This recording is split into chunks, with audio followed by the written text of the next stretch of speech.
kufanele siqede lokho kwaZulu Natal. Asikwazi ukuba nendawo okuthiwa imoto mayitshontshe uhamba uyibheka eDondoda. Asikwazi kube njalo. Ingani phela kusho siyazi ukuthi nenkinga eDondoda.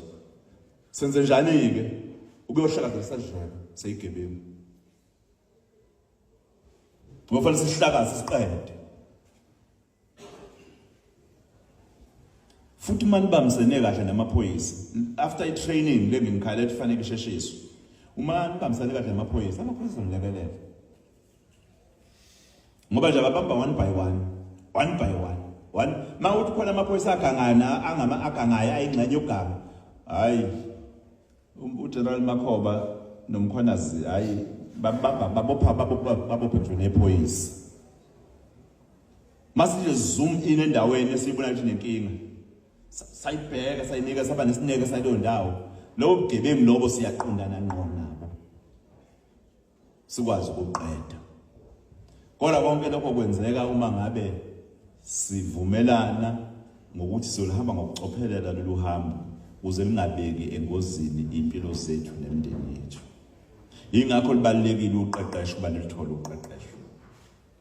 Nanoma yiluphi ubuhlobo lobugebengu olenzakala emphakathini.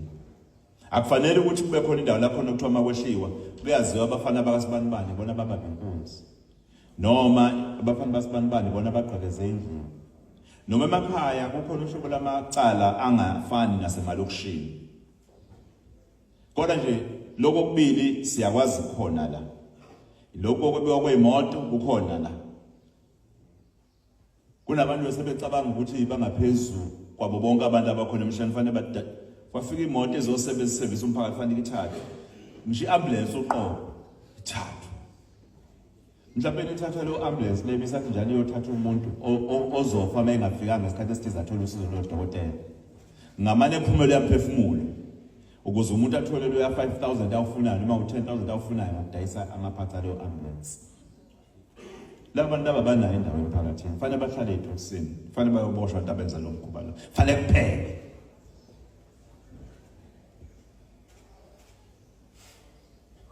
Manje ke siqala lo hambo ke lokuqondana ngqo naloko kuthiwa yakuthintwa ke lokho ngoba abukho ubugebengu sokushakaza. Awuzokushakaza nobodwa ubugebengu.